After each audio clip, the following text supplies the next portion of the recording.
Oke, bismillahirrahmanirrahim. Assalamualaikum warahmatullahi wabarakatuh.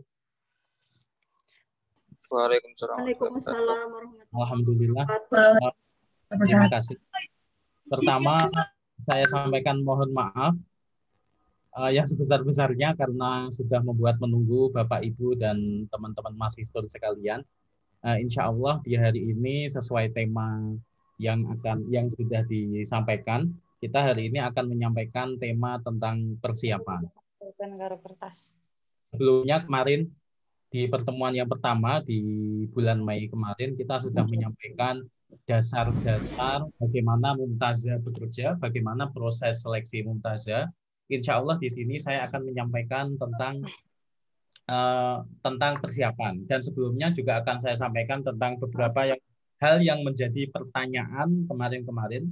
Beberapa hal saya ringkas dan saya pikir itu perlu disampaikan kembali.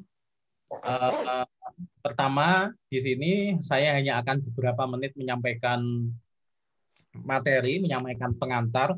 Selanjutnya di waktu yang banyak nanti akan kita maksimalkan untuk menjawab semua pertanyaan yang masuk. Jadi nanti bisa disortir oleh Ustadz Galih. Untuk pemberkasan, nanti mungkin jika ada pemberkasan, saya minta juga Ustadz Galih untuk menjawab. Bismillahirrahmanirrahim. Pertama, saya akan mencoba memperlihatkan tangkapan layar materi presentasi tentang timeline.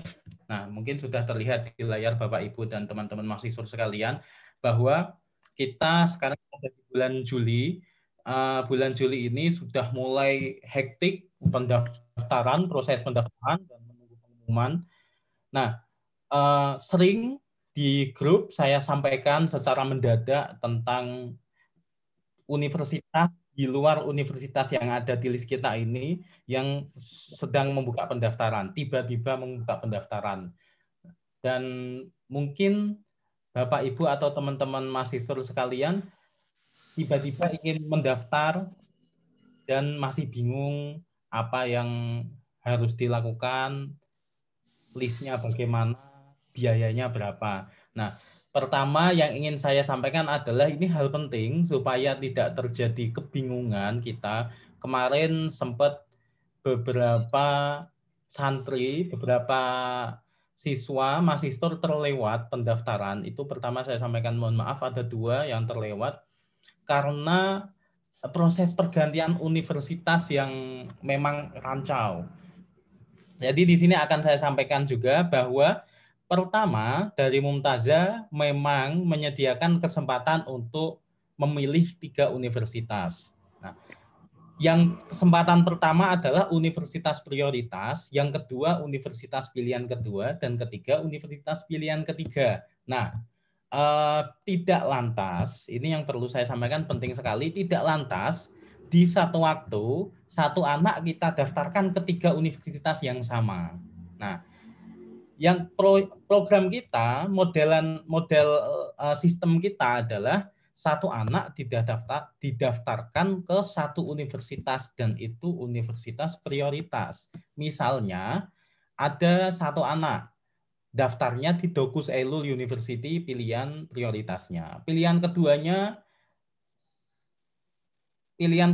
RCS University misalnya. Lalu pilihan ketiganya Kutahya University. Tidak lantas dalam satu waktu langsung saya daftarkan ke 3 universitas ini. Karena apa? Karena nanti akan memakan kuota. Perlu Bapak, Ibu, dan teman-teman ketahui bahwa kuota tiap universitas kita itu terbatas. Misalnya untuk Dokus Elul, misalnya untuk saya bilang Kutahya saja.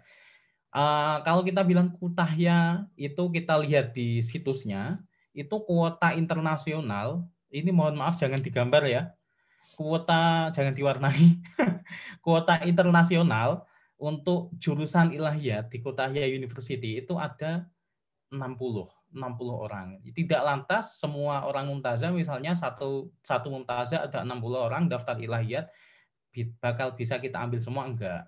kuota kita di situ cuma 10. Jadi kalau ada yang milih kuota ya 20 orang atau 50 orang sebagai cadangan ketiga, lantas saya daftarkan semuanya, ternyata dia lolos di pilihan pertama, maka otomatis kuotanya kan nggak keambil, jadi kuotanya kebuang, kuota kita kebuang dan akhirnya nggak ada yang bisa dapat kuota itu karena sudah kita ambil tetapi nggak kita daftar ulangin. Jadi perlu saya sampaikan lagi bahwa ketika satu anak lolos ke universitas, daftar ke universitas, misalnya saya kasih contoh, di sini ada nama saya, Muafi Himam. Pilihan pertamanya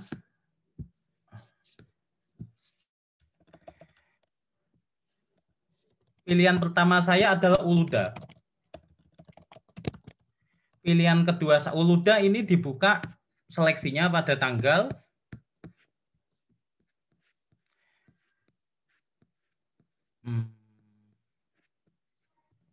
Bursa Uluda University. Dibuka seleksinya sudah ditutup. Uluda itu kemarin dibuka seleksinya pada tanggal 6. Tanggal 6 Juni 2021. Maaf, 6 Juli.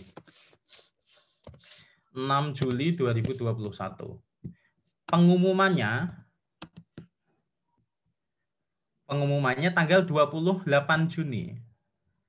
Maaf. Kalau gitu bukan Juli tapi Juni. Pengumumannya tanggal 28 Juni. Nah, lalu dia pilihan keduanya adalah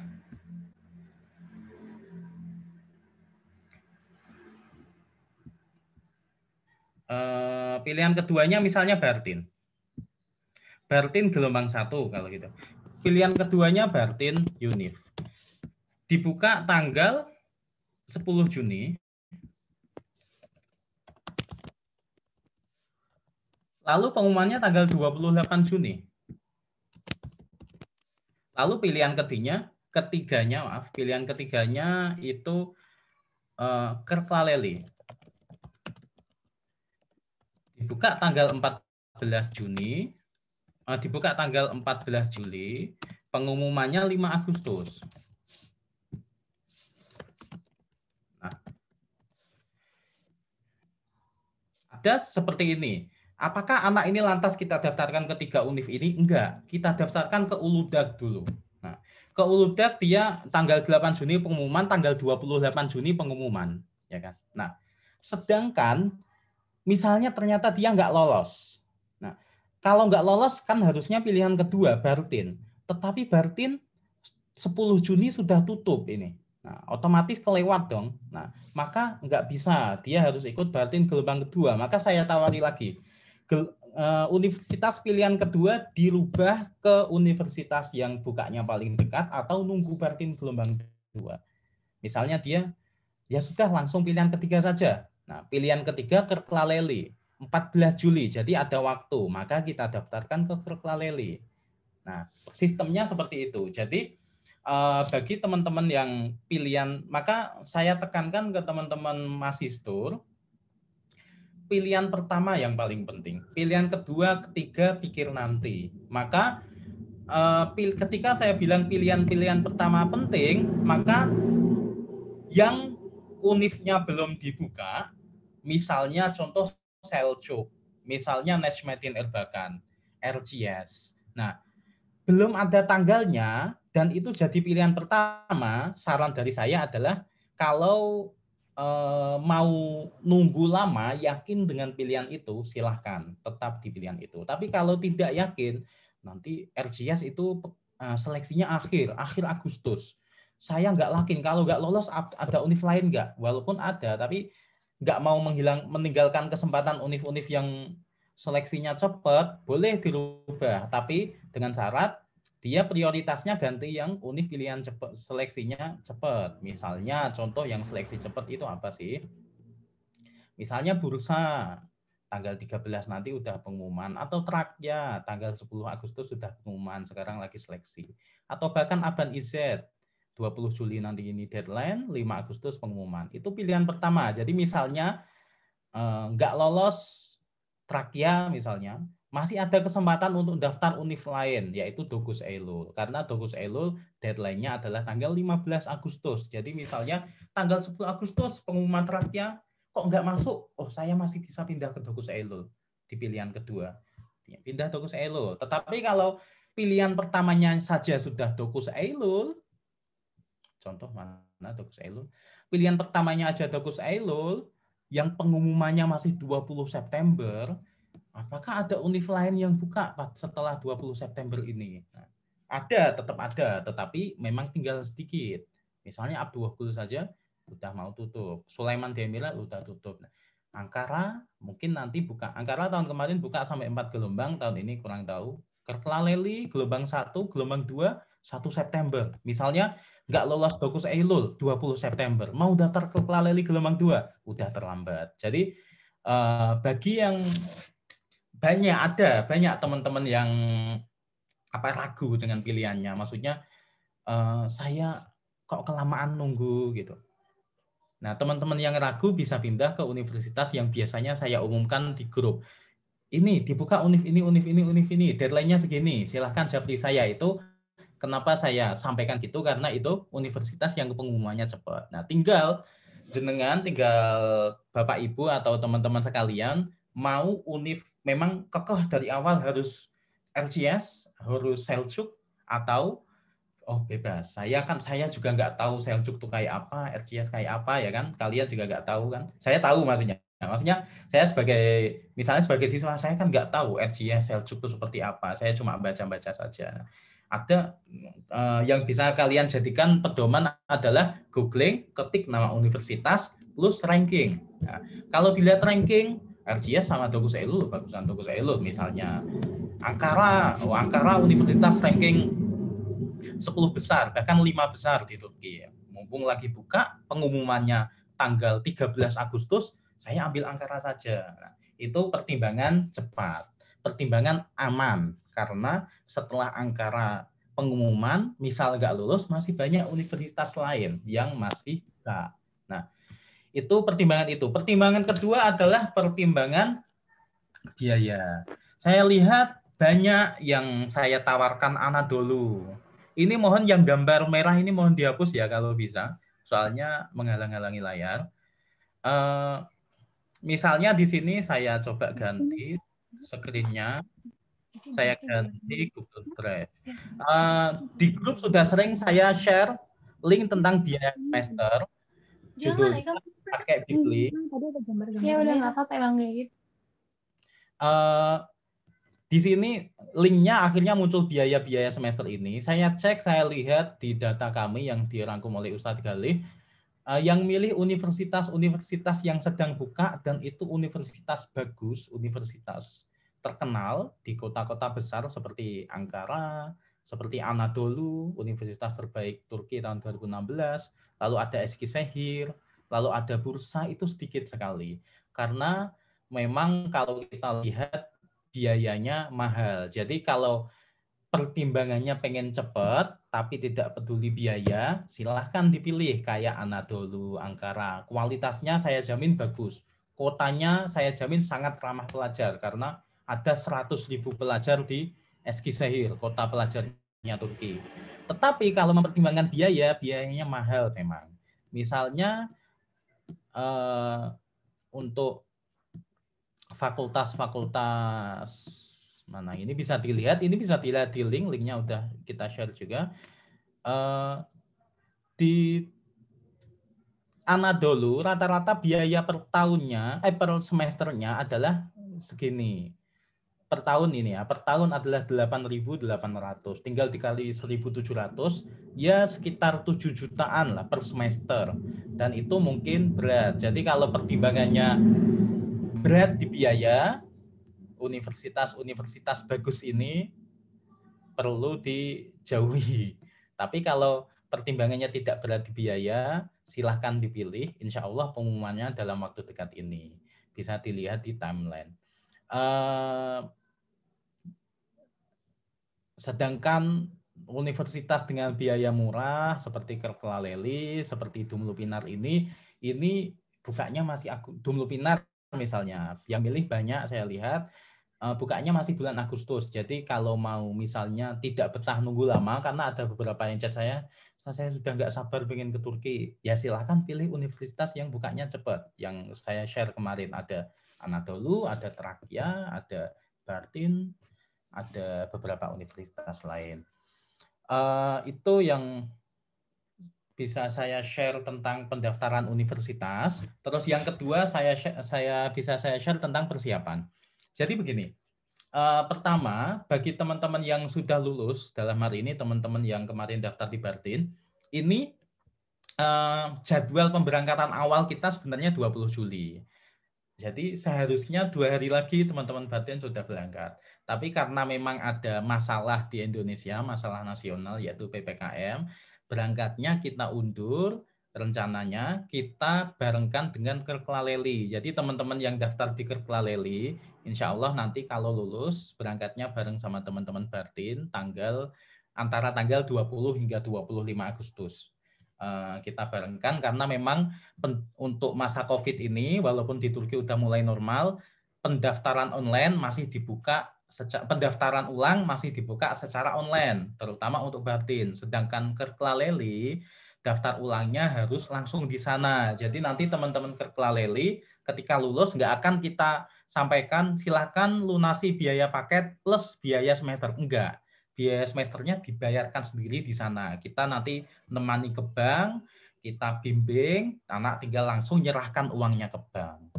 Jadi transparan insya Allah. Untuk Bartin pun kemarin yang sudah bayar sudah kita kasihkan masing-masing bukti surat tanda terima, sekaligus di situ tertera biaya semester sebesar ini sudah dibayar. Jadi memang pembayaran kemarin ada lumayan ramai pembahasan seputar deposit di Bartin, itu hanya universitas tertentu saja. Dalam hal ini universitas yang menerapkan deposit sejauh ini baru 2 universitas, yaitu pertama Bartin University, yang kedua Dumlupinar University.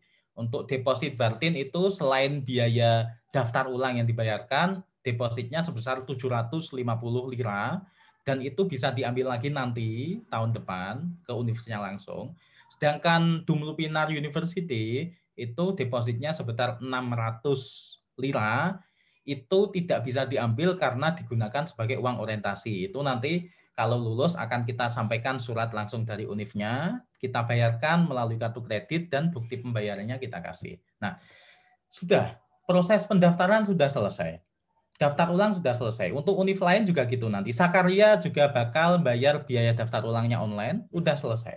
Akan dapat surat namanya LOE atau surat tanda terima. Proses apa selanjutnya? Selanjutnya prosesnya adalah kita nunggu perkembangan PPKM. Jadi mohon kita doakan Indonesia segera membaik sehingga kepentingan kita juga bisa kita laksanakan dengan baik, yaitu ke Jakarta untuk mengurus visa. Untuk saat ini kita belum bisa ngurus visa. Nah, setelah itu yang kita lakukan adalah masing-masing anak datang ke Jakarta. Itu wajib. Karena pengurusan visa nggak bisa diwakilkan. Anak-anak harus datang ke kedutaan, berhadapan dengan petugas kedutaan, diwawancara. Kamu Turki mau apa? Kamu tinggal di mana? Kamu nanti serumah sama siapa? Yang ngurus siapa? Nah, itu nanti akan kita briefing. Kita juga sudah punya channel link, bahasanya kita punya link ke kedutaan, kita bilang ini anak-anak Mumtazah, oke langsung gitu. Nah, tapi tetap diwawancara, cuma wawancaranya formalitas. Nah, itu wajib datang ke Jakarta, insya Allah. Nanti ini Ustadz Hafifi, pengasuh Mumtazah, sedang renovasi rumah. Insya Allah kalau sudah jadi di Bintaro nanti bisa ditempati teman-teman yang mau ngurus ke Turki. Kalau enggak, nanti biasanya teman-teman yang rumahnya Jakarta sukarela, yuk tinggal di rumahku gitu ya. Semoga ada yang seperti itu seperti tahun kemarin. Jadi biar bisa bareng-bareng dan nggak perlu nyewa hotel sendiri-sendiri. Nah, itu untuk pengurusan visa. Nah, setelah pengurusan visa itu prosesnya antara 5 sampai 7 hari. Nanti setelah itu biasanya kita dalam waktu seminggu atau maksimal 10 hari itu kita akan berangkat ke Turki. Jadi biasanya teman-teman yang rumahnya jauh bakal stay di Jakarta atau bebas, terserah, itu pengalaman tahun kemarin seperti itu. Nah, Setelah itu kita akan nanti setelah lulus akan kita sampaikan berkas apa yang perlu disiapkan. Jadi ijazah yang sudah dikirim ke Mumtazah ini nanti tidak akan sampai tangan anak mahasiswa lagi sebelum proses daftar ulang di Turki. Jadi ijazah yang sampai Mumtazah ini akan kita proses panjang, kita bawa ke notaris di kedutaan, notaris di Jakarta. Setelah kita notariskan, kita bawa ke Kemlu, Kementerian Luar Negeri untuk dilegalisir, dikasih stiker. Jadi ijazahnya nanti akan ada stikernya di belakang. Stiker bahwa ijazah ini sudah bisa digunakan untuk pendaftaran internasional apapun karena sudah diakui Kemlu.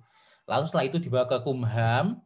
Setelah itu dibawa ke kita lagi sampai Turki, nanti kita bagikan pas proses pendaftaran ulang. Kita bagikan lalu dikasih ke univnya masing-masing. Jadi ijazah SMA atau MA akan ditahan oleh universitas hingga dua kemungkinan lulus. Kalau lulus nanti dikasih lagi. Atau yang kedua tidak lulus, keluar bosan atau ingin pindah univ, dikasihkan juga lagi.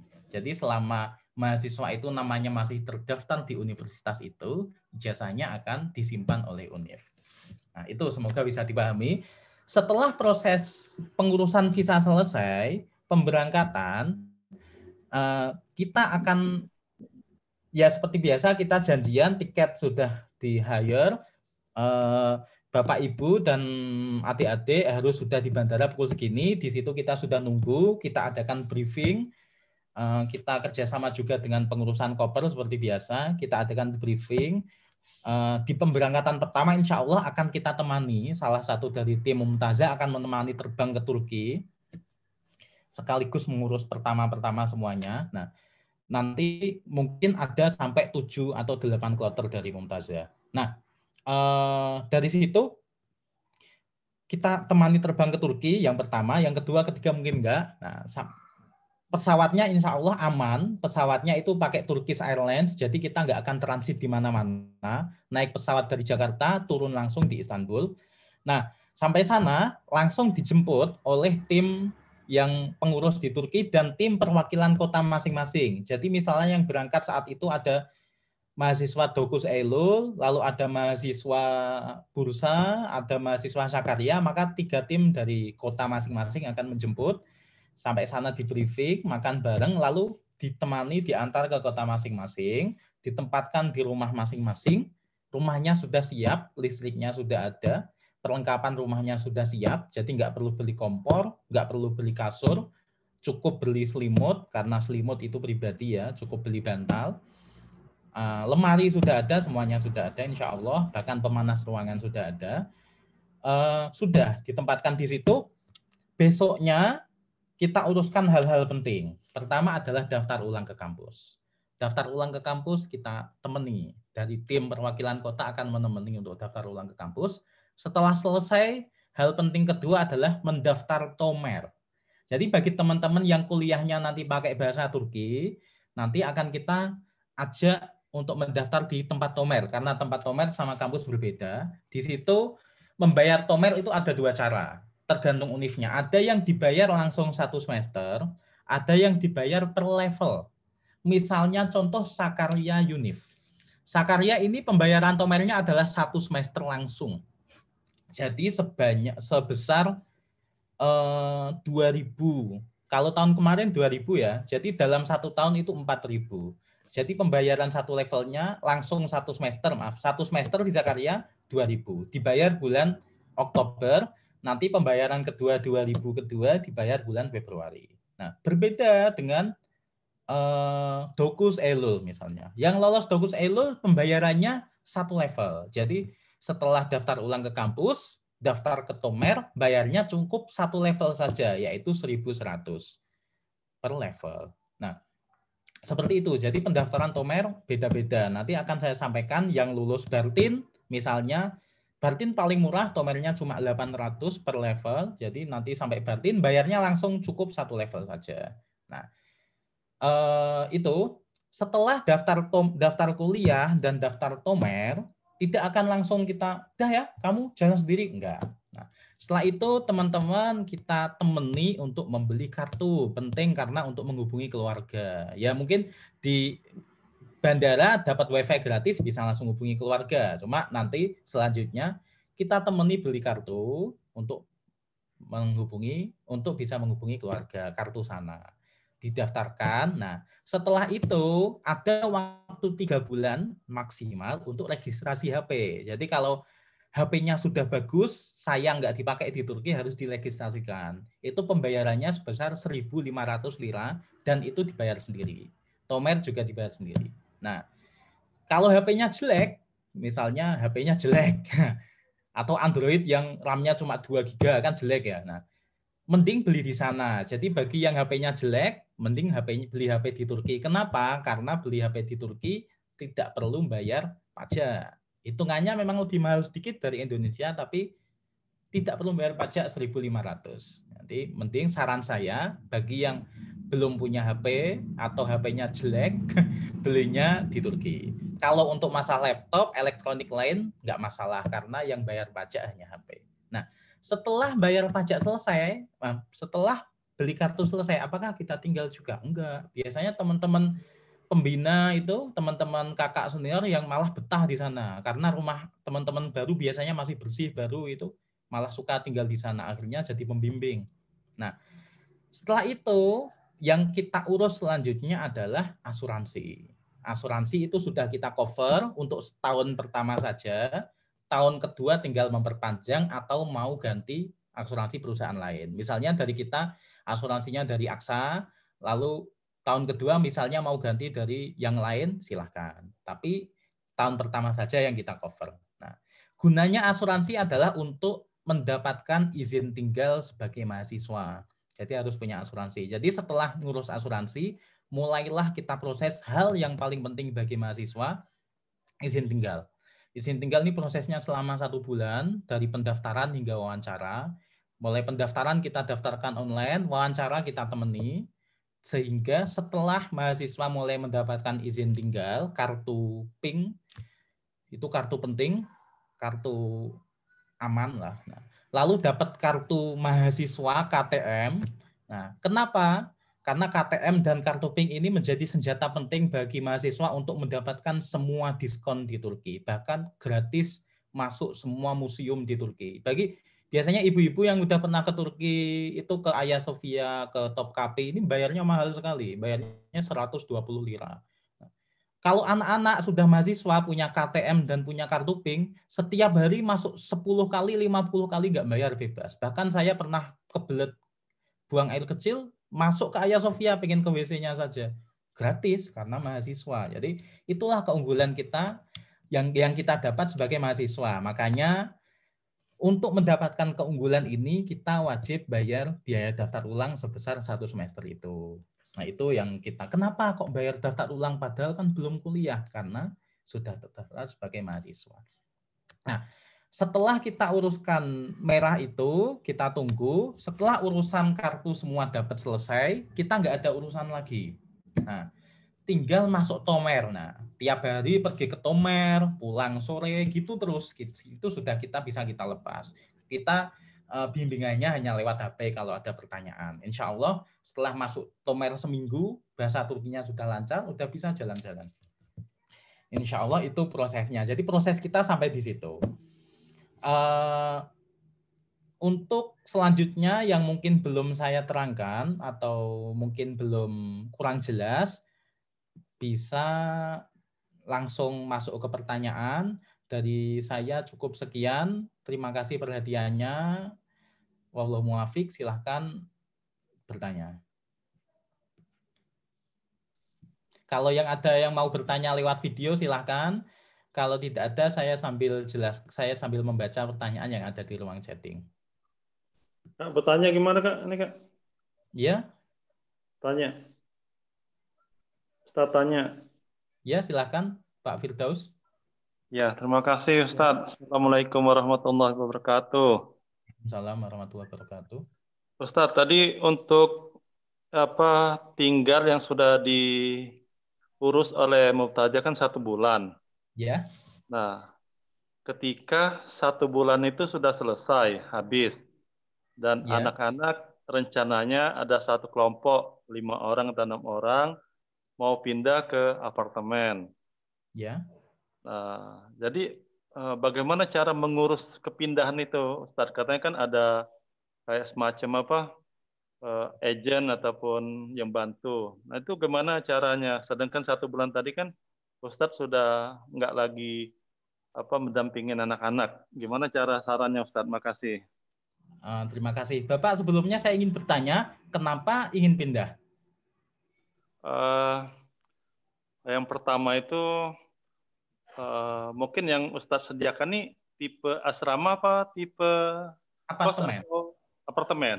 Ya. Oh, ya itu kira-kira kalau ada kondisi seperti itu Ustadz misalnya. Ya. Oh iya ya, bisa dipahami. Terima kasih. Yang bisa saya sampaikan adalah untuk mengurus apartemen itu kita mengeluarkan 3 kali biaya sewa untuk pertama. Pertama adalah kita urusan apartemen kita nggak bisa cari sendiri, kita lewat agen perumahan namanya, atau kita bahasanya disanya MLAK. MLAK itu agen perumahan, kita membayar untuk mendapatkan rumah. Setelah dapat rumah, pertama kita membayar MLAK biaya sewa rumah 1 bulan. Yang kedua, kita membayar deposit sebesar biaya sewa rumah 1 bulan. Dan ketiga, kita bayar biaya sewa rumah. Dan itu lalu kita tanda tangan kontrak untuk sewa rumah ini selama 1 tahun. Jika ada masalah kerusakan rumah atau ketika kita putus dari rumah itu sebelum 1 tahun, maka konsekuensinya pertama, depositnya pasti tidak akan dikembalikan. Yang kedua, bisa jadi kita kena denda karena tidak sesuai kontrak. Tapi kasus yang paling banyak cuma depositnya tidak dikembalikan. Deposit itu hak teman-teman, bukan hak Mumtazah. Jadi kita bayarkan setelah 1 tahun misalnya mau pindah ke rumah yang cuma berdua saja, itu depositnya bisa diambil untuk dipergunakan masing-masing. Tetapi kalau mau pindah di tengah jalan, tidak dikembalikan. Nah, caranya pindah adalah gampang, tinggal datang ke MLAK atau agen perumahan yang ada di sekitar situ banyak sekali, tinggal minta carikan rumah untuk menguruskan rumah baru. Cuma rumah baru akan memakan biaya yang sangat besar karena sebesar 3 kali biaya rumah. Misalnya rumah seharga 1.500, maka untuk mendapatkan rumah baru minimal mengeluarkan 4.500 belum mengaktifkan gas, air, dan listrik. Itu habis juga 1.500 untuk mengaktifkan 3 elemen ini. Jadi bisa jadi keluar 6.000 lira hanya untuk pindah rumah baru. Jadi kalau mau pindah sih saya sarankan setelah kontrak selesai. Gitu, Bapak. Oke, jadi Jadi setelah 1 bulan menempatin ini, jadi untuk bulan kedua sampai bulan ke-12 tuh tinggal di endorse saja ya, Ustadz ya? tinggal dilanjutkan saja biayanya. Biasanya juga kita pas dapat rumah, tim yang di sana akan memfoto detail rumah, nanti akan kita sampaikan ke grup orang tua. Misalnya ini rumah untuk teman-teman Bertin kelompok 1, isinya namanya ini. Saya sampaikan ini rumahnya, kita sampaikan. Jadi, kalau kita punya standar pemilihan rumah, jadi insya Allah kita nggak mungkin milih rumah yang hancur-hancuran lah insya Allah. Jadi pun kalau kita sampaikan apa adanya akan kita florkan ke grup wali. Gitu kira-kira. Ya, terima kasih Ustadz. Ya, sama-sama. Untuk yang kedua mungkin akan saya bacakan dulu pertanyaan dari Bu Dwi Mahanani. Pengambilan visa setelah selesai dan disetujui, apakah anak-anak harus ambil in person lagi atau enggak? Nah, mohon maaf tadi enggak saya sampaikan. Jadi anak-anak wajib datang hanya pas pengajuan visa. Jadi pengajuan visa ini hanya berlangsung sekitar 2 jam. Jadi yang paling esensial adalah keberadaan anak ini pas wawancara. Setelah pengajuan visa disetujui, untuk pengambilan tim kami yang akan mengambil. Maka paspor yang sudah distempel di stiker visa ini akan kita kasihkan saat ketemu di bandara. Jadi anak-anak setelah pengajuan visa selama 2 jam ini boleh langsung pulang ke daerahnya masing-masing. Begitu bisa saya jawab.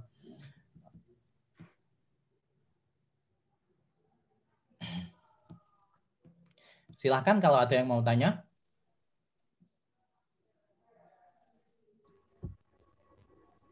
Ustadz, mau tanya Ustadz. Oh iya, Bu Irma, silakan. Assalamualaikum warahmatullahi wabarakatuh. Waalaikumsalam warahmatullahi wabarakatuh. Ustadz, seandainya anak saya keterima di Kekleri, Ya. terus tapi sebenarnya tujuan utamanya pengen yang di daerah Istanbul. Ya. Terus untuk proses pindah kan kata Ustadz kemarin bisa pindah untuk tomarnya kan, jadi ambil aja dulu tomarnya di Kekleri 1 tahun, habis selesai tomar baru pindah ke universitas yang dituju yang diinginkan di Istanbul. Nah itu untuk proses kepindahan itu apakah bisa dibantu atau bagaimana Ustadz? Terima kasih. Oh ya, terima kasih. Terima kasih pertanyaannya.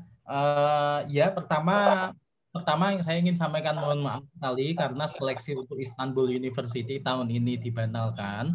Teman-teman mantan calon mahasiswa Istanbul yang mau tetap di Istanbul, kita buka kesempatan ke Yıldız Technical University yang ada di Istanbul juga, kampus tua, kampus Bonafit, tapi memang persaingannya ketat. Jadi kemarin saya sarankan di grup Istanbul, bagi yang nilainya di atas 87, silahkan mau mendaftar Yıldız Teknik. Nah, itu. Jadi, tapi teman-teman yang nggak daftar Istanbul kemarin, nggak kita buka, hanya untuk mantan calon mahasiswa Istanbul. Nah, pertanyaan Bu Irma adalah, ingin di Istanbul tapi daftarnya ke Kırklareli. Nah, jawaban saya adalah bisa, Bu, seperti itu.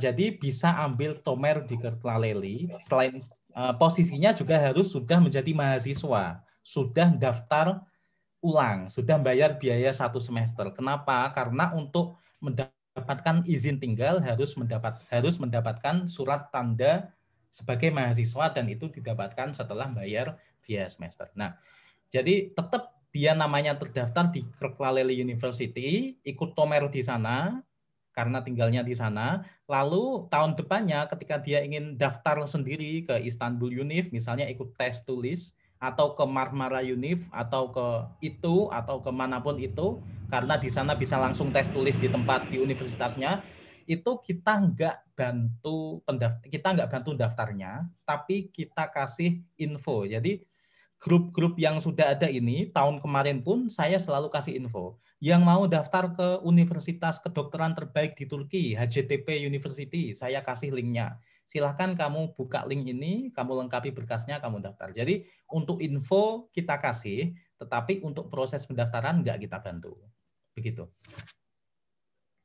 Oke, terima kasih Ustadz. Sama-sama. Assalamualaikum Ustadz.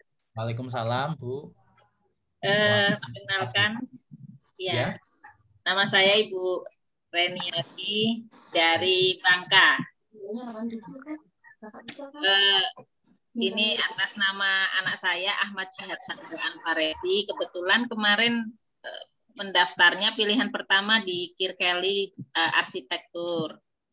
Ya. Nah, kemarin kata Ustadz kalau nilainya kurang dari 85 lebih baik tidak mengambil arsitektur ya. Untuk pilihan kedua itu dia ngambil jurusan desain interior gitu. Ya. Tapi adanya di Gumlupinar. Hutahya. Ya. Nah, ini jadi kami sebenarnya ingin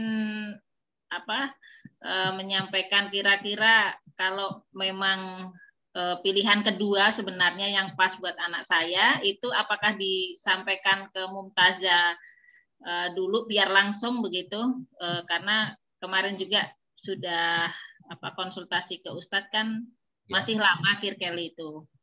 Itu satu. Yang kedua, ini pertanyaan dari suami saya ini. Kalau untuk persentase kegagalan kuliah di sana itu berapa persen atau sudah bagaimana Ustadz? Ini untuk ini aja pandangan kami aja. Terima kasih Ustadz.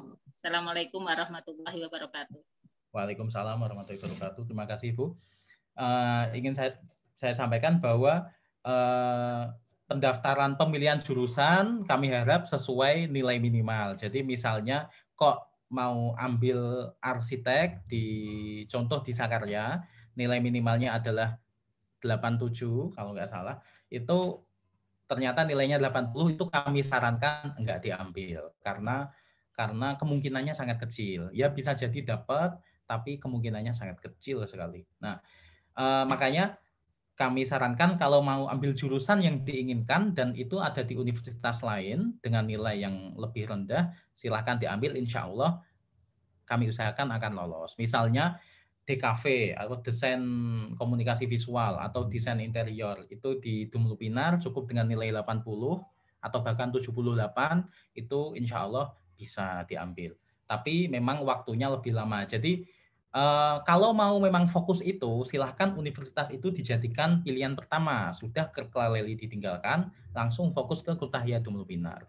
Begitu juga teman-teman yang misalnya ingin ambil apa ya, misalnya paling banyak public relation, tapi pilihan pertamanya kok Kerklaleli atau pilihan pertamanya Istanbul atau Ankara, nggak ada public relation, pindah yang ada public relationnya asal nilainya cukup. Jadi kalau saran saya kepada teman-teman, kepada ibu-ibu, orang tua, bapak-bapak, itu fokusnya tidak perlu ke universitasnya, tetapi fokusnya ke jurusannya. Karena biasanya ada dua tipe anak. Yang satu pengen ke kota itu, pengen ke univ itu, mau jurusan apapun silahkan kita bisa bantu. Kita pilihkan jurusan yang mungkin dia sukai tapi ininya rendah, grade-nya rendah. Atau ada dua, tipe kedua, sudah tahu saya pokoknya mau kuliah psikologi. Nah, nilainya segini, kita pilihkan universitas yang sesuai, kita sarankan, kamu cocoknya di ini saja. Makanya biasanya sebelum memilih ada yang milih kedokteran gitu, tapi nilainya 76 misalnya. Mohon maaf, kita nggak bisa proses. Bukan karena kita nggak mau, tetapi ketika kita sampaikan nilainya 76, otomatis tidak bisa dikasih berkasnya, otomatis dari universitasnya.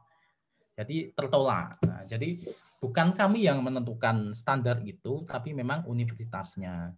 Nah, tetapi standar-standar ini misalnya kalau mau milih jurusan yang pendidikan itu kuotanya banyak, silahkan. Nah, jadi pertama itu kalau mau milih jurusan mohon disesuaikan kembali dengan standar nilainya dan standar universitasnya. Yang kedua, prosentase diterima di Turki ya. Prosentase kalau dari Mumtazah selama 3 tahun terakhir ini, kita alhamdulillah yang minat ke Turki dari kita semuanya berangkat. Cuma beberapa tidak sesuai dengan jurusannya karena memang pokoknya saya harus ke Turki, jurusan ini nggak apa-apa nanti saya pindah. Ada yang seperti itu dan mungkin banyak.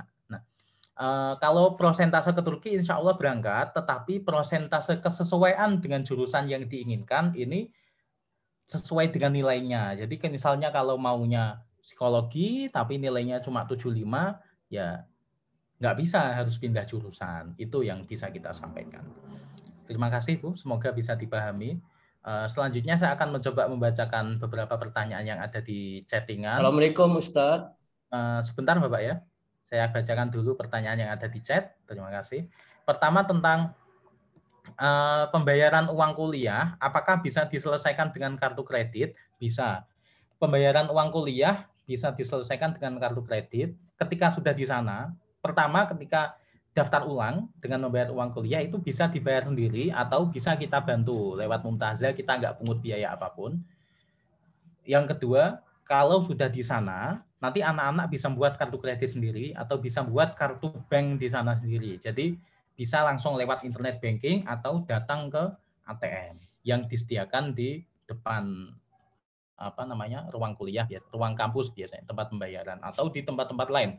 Karena perlu diketahui di Turki ini ATM tersebar dimanapun. Bahkan bisa kita bilang tiap 1 kilometer ada ATM yang berjejer-jejer. Banknya banyak dan orang Turki suka pakai kartu. Jadi ATM insya Allah tidak masalah.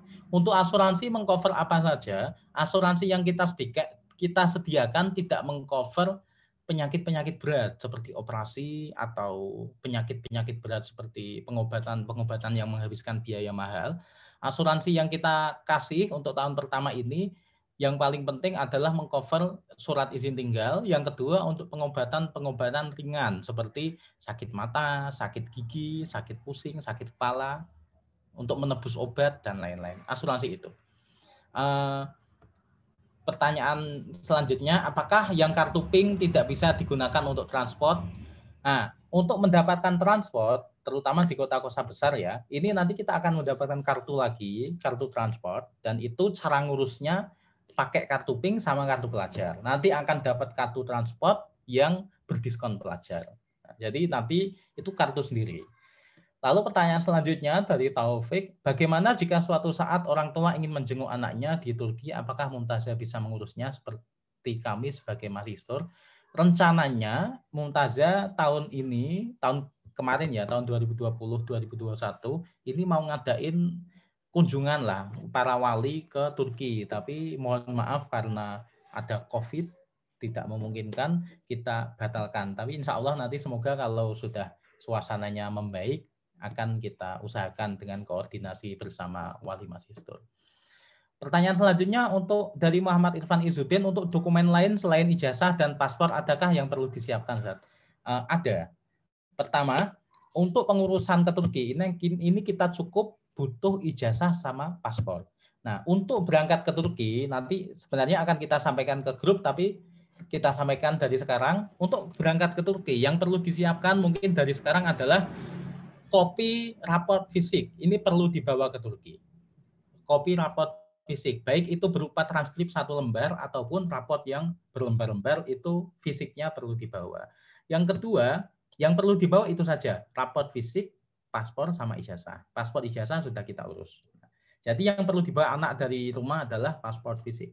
Yang kedua, untuk pengurusan visa pelajar yang perlu disiapkan adalah fotokopi KK, fotokopi akte, foto, surat kesehatan dari dokter, rumah sakit, puskesmas atau klinik bebas, surat kesehatan normal, surat kesehatan bahwa sehat, tinggi segini, berat badan segini, golongan darah segini, itu aja cukup. Itu untuk mengurus visa. Dan yang terakhir adalah rekening koran. Jadi rekening koran nanti yang diperlukan adalah rekening, bukan anaknya mungkin banyak yang belum punya rekening dengan transaksinya banyak, rekening koran dari orang tuanya yang selama 3 bulan terakhir, yang di situ ada transaksinya, bukan didiamkan saja. Tidak penting saldonya berapa, boleh 5 juta, boleh 3 juta, tidak masalah, yang penting rekening transaksi 3 bulan terakhir. Itu rekening orang tua. Selain itu, dokumen-dokumen yang perlu diurus dari sekarang tidak ada. Itu yang bisa saya sampaikan. Lalu dari Eki Anastasia Putri, pengurusan deposit dan kawan-kawan itu udah diurus sama Mumtazah dari awal atau kita bayar lagi waktu di sana? Ini deposit mana? Kalau deposit universitas itu sudah kita sampaikan, itu hanya Bartin sama Dumlupinar, dan itu deposit yang diminta universitas itu ditransfer bersamaan dengan biaya daftar ulang. Untuk universitas lain tidak ada deposit. Sedangkan untuk deposit rumah itu sudah kita cover bersamaan dengan pembayaran sewa rumah sama pembayaran agen perumahan. Itu sudah kita cover dan bisa diambil lagi nanti setelah kontrak selesai, lapor ke tuan rumah, saya sudah selesai kontrak, saya nggak melanjutkan sesuai kontrak, deposit, rumah akan dicek, oh tidak ada yang rusak, depositnya akan dikembalikan. Seperti itu. Itu setelah setahun ya. Dari Irine Bilkisti, kira-kira tomer universitas di Istanbul berapa dan biasanya bayar per level atau bagaimana?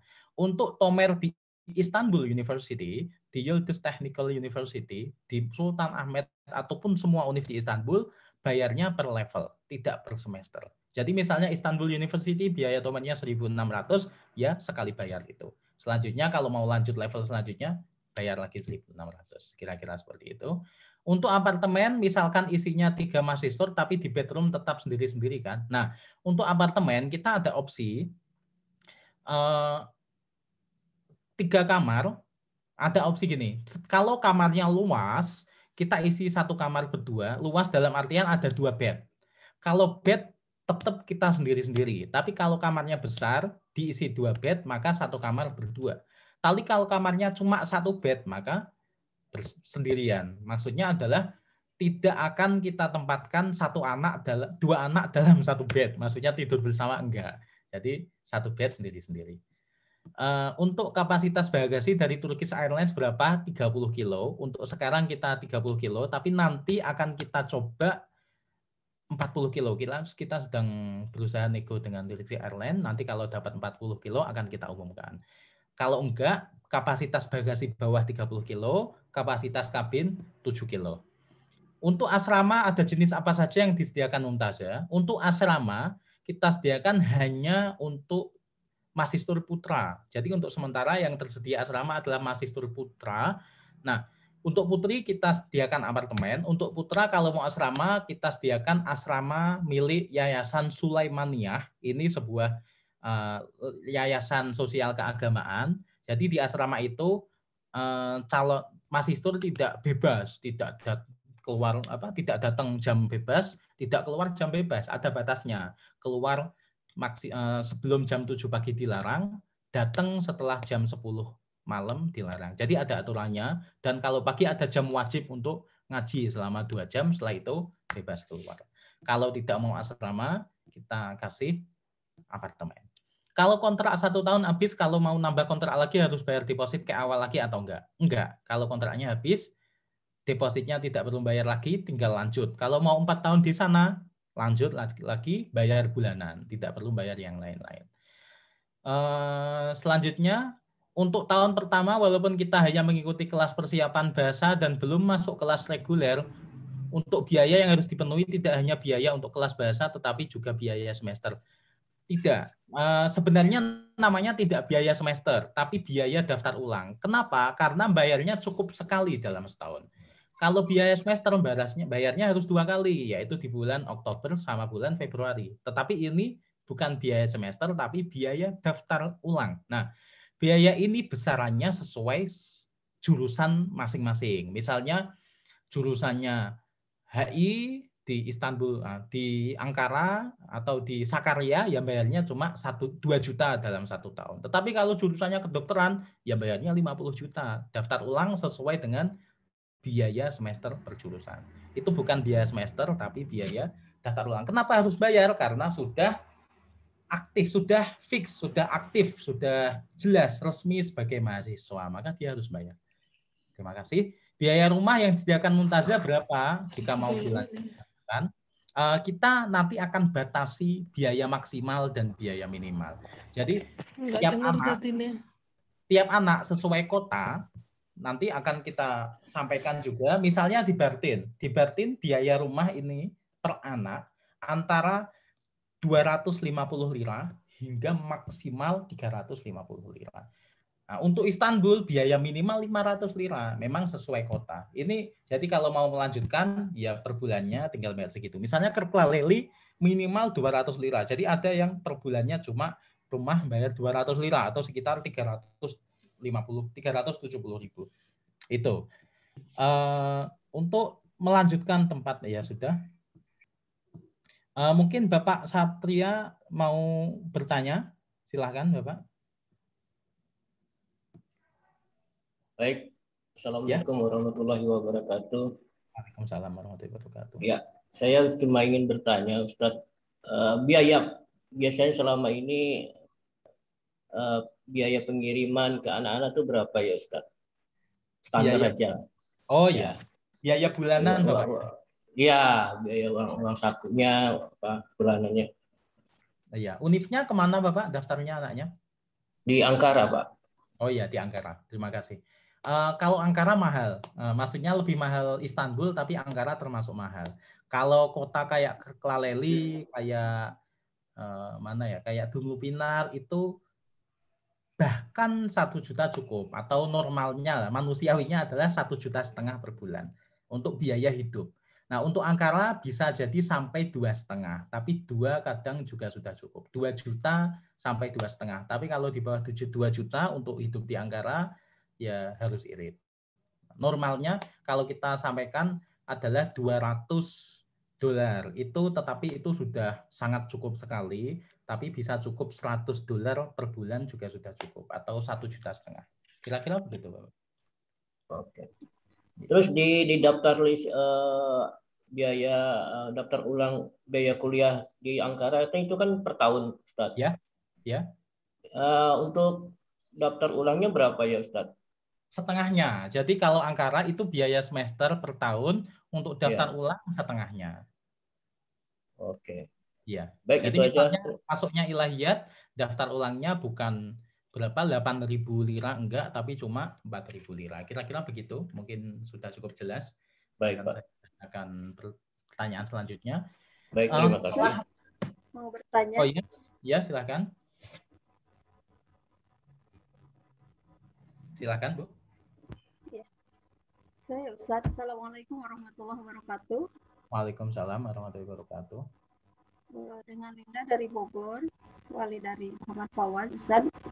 Mohon maaf kalau sudah tersampaikan karena tadi sambil berkegiatan terkait dengan vaksin, Ustaz. Ini sebetulnya para mahasiswa ini lebih baik vaksin atau tidak untuk nanti persiapan, insya Allah sebelum berangkat dengan pertimbangan beberapa hal untuk vaksin ini, Ustaz.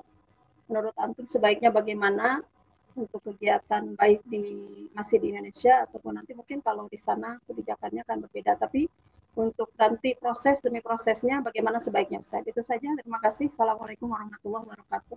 Waalaikumsalam warahmatullahi wabarakatuh. Ya, Bu, terima kasih. Untuk vaksin, saran saya untuk vaksin, untuk menghindari hal-hal yang tidak diinginkan, sebaiknya kalau ada kesempatan vaksin di Indonesia, silahkan vaksin.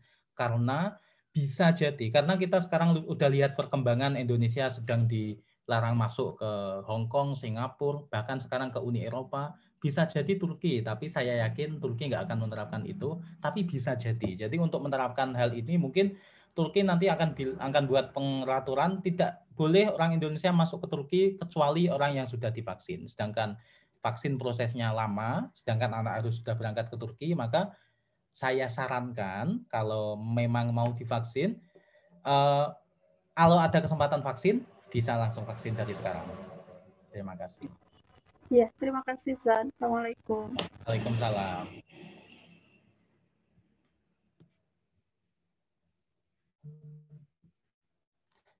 Silakan yang lain. Atau saya cukupkan?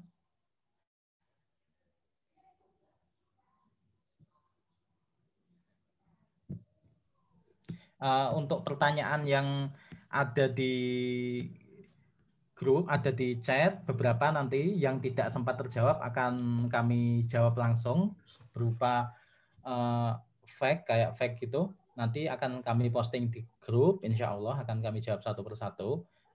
Untuk sekarang kalau ada yang mau pertanyaan langsung lewat video silahkan, kalau enggak bisa kami cukupkan sekian karena sebentar lagi maghrib juga yang akan puasa akan menyiapkan buka puasa. Itu saja dari saya. Ini pertanyaan semuanya ada sekitar 20 yang belum saya jawab di chat, akan nanti setelah ini akan kita rangkum dan akan kita jawab. Terima kasih dari kami, cukup sekian, mohon maaf sekali tadi waktunya terlambat. Semoga Bapak Ibu mulai terjawab rasa penasarannya, yang dibingungkan mulai terjawab. Insya Allah dilancarkan semuanya sampai. Jadi saya kami cukupkan sekian. Wassalamualaikum warahmatullahi wabarakatuh. Waalaikumsalam warahmatullahi wabarakatuh. Syukran, Ustaz, adalah kulihal.